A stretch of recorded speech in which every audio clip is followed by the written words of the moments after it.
Bueno, ¿quién iba a decir el domingo a la noche cuando ya todo parecía definido? Te hago acordar, mejor dicho, que Rodrigo de Loredo, antes de que se cargase el primer voto, dijo, bueno, ya está, ya perdí, dejó esa frase que va a quedar para siempre en los libros de historia.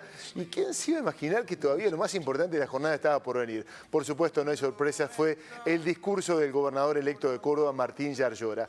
¿Cómo decirte que ya pasaron 2 días y sigue siendo tendencia nacional Martín Yarlora junto con Luis Juez? Se armó un lío bárbaro desde los canales porteños. La verdad, en todos lados lo sacuden, lo matan, dice que, bueno, lo están criticando. Estuvo Schiaretti ayer, formó parte de los candidatos que hablaron en la sociedad rural y él avaló lo que dijo Yarlora. Claro, Schiaretti también forma parte de este reclamo federal que tiene que ver con las tarifas, que tiene que ver con los subsidios, que tiene que ver con las eternas desigualdades en nuestro país. Fíjate anoche en TN cómo parece que un periodista casi lo está retando al gobernador de Córdoba por lo que dijo Yarlora. Este es el escenario para que entiendas de qué se está hablando.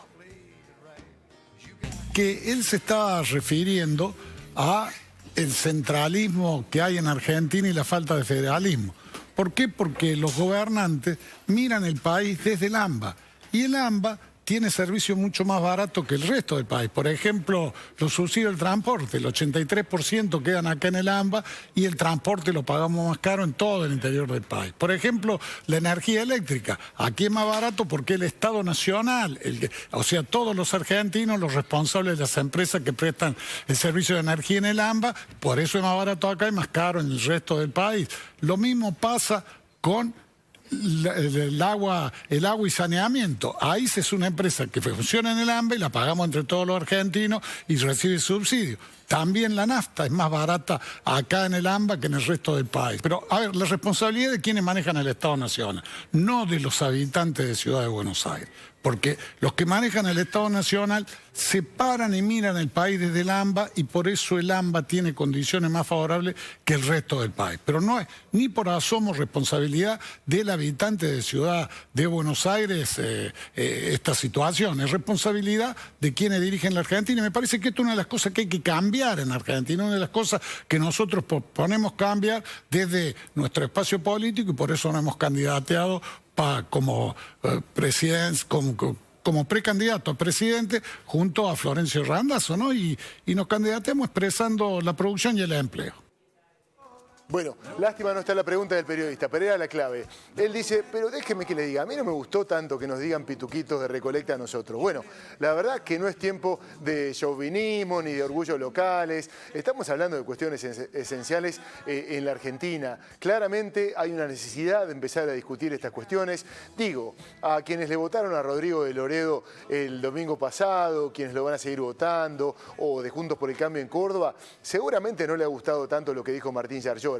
Pero cuando pase el tiempo, tienen que sentirse de alguna manera incluidos en este reclamo y de hecho trasladarle a sus propios candidatos que lleven adelante este reclamo, porque es necesario, porque es urgente para nuestro país, el país que se está discutiendo por estas horas. Sin embargo, en Buenos Aires no paran de sorprenderse por lo que pasó y la verdad que muchos medios parecen sentirse castigados por aquello de Yarlora, de decir, utilizan algunas tribunas desde Buenos Aires para criticarnos. Bueno, mirá el papelón que ocurrió anoche en un canal capitalino donde suele ir Luis Juez a utilizarlo como tribuna y a decir que los medios cordobeses no lo atienden. Fíjate lo que pasó cuando empezaron a mostrar una mansión en la que vive Martín Yarlora. Mirá.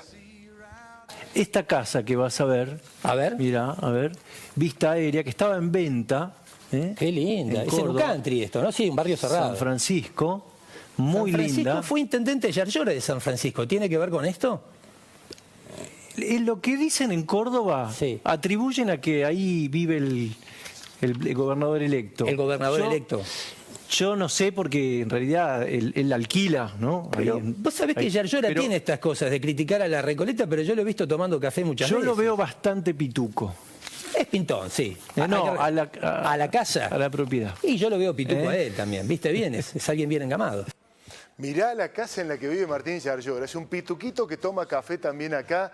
Lo dicen estos periodistas de un muy buen programa periodístico que se conduce Pañi, Odisea Argentina, se llama. ¿Sabes que la casa no es de Yarlora? No solamente que no es de Yarlora, sino que es la casa de Luis Juez. Mirá hasta qué punto son capaces de cometer papelones en atención a tratar de responder un reclamo legítimo de un gobernador provincial, al que no tiene miramientos en tratarlo como sea. Mirá la operación que armaron mostrando la casa de Yarlora y en realidad es la casa de Luis Juez, que tiene todo su derecho a tener la mejor de las casas. Pero para eso sacaste la casa de Yarlora, para decir, este que nos dice Pituquito a nosotros vive en una casa linda, seguro que Yarlora vive en una buena casa y la verdad está bien. Pero no termina ahí la historia. Amigo de Mauricio Macri. ¿Te acordás de Caputo, funcionario del gobierno de Mauricio Macri? La verdad, una secuencia de malos datos en la economía absoluta. Fíjate lo que tuiteó respecto de Yarlora. Esto dijo un funcionario clave en nuestro país durante mucho tiempo.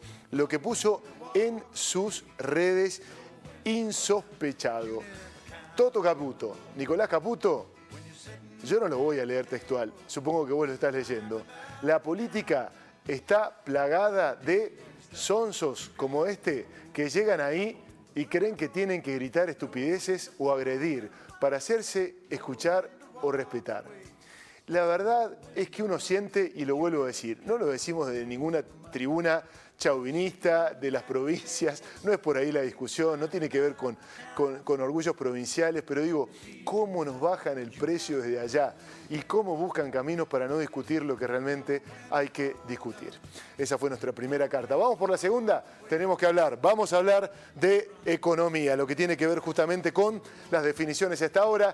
Todo el mundo ya lo dice, te lo contábamos ayer, el arreglo con el Fondo Monetario Internacional va a ser devaluatorio, va a generar inflación, porque eleva el precio del dólar en algunos productos, va a generar algunos problemas, va a subir la carne de pollo, va a subir la carne de cerdo, porque subo el maíz y distintas cuestiones más. Bueno, el dato es que Bullrich ayer dijo, acá se acaban todos los cepos desde el primer momento que nosotros asumimos, porque vamos a traer dólares de donde sea, nos vamos a llenar de dólares.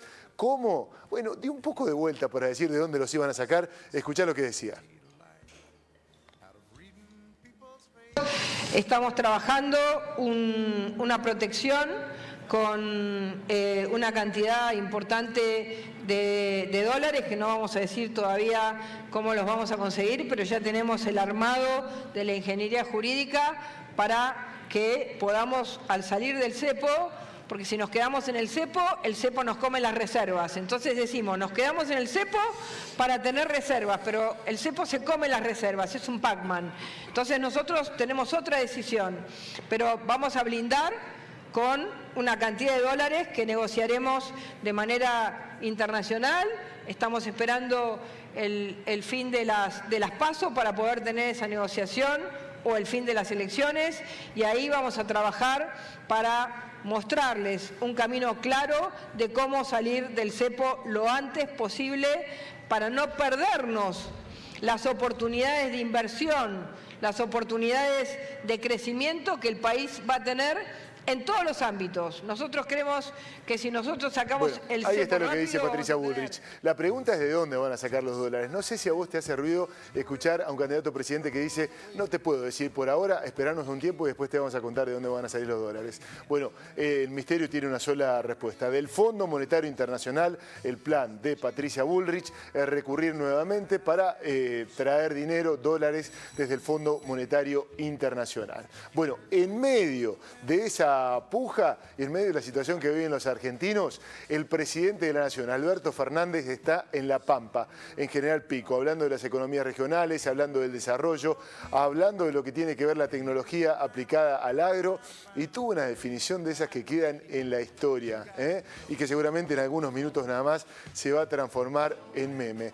Ya viene diciendo, mirá, nos pasó de todo en nuestro gobierno, la guerra, la pandemia, pero agregó, solamente nos falta que vengan los extraterrestres. Escuchá lo que decía Alberto Fernández en General Pico hace un ratito nada más. Lo que puede ser una buena noticia para el agro puede ser una noticia pésima para ciudades o para habitantes de zonas aledañas, esos ríos que pueden crecer.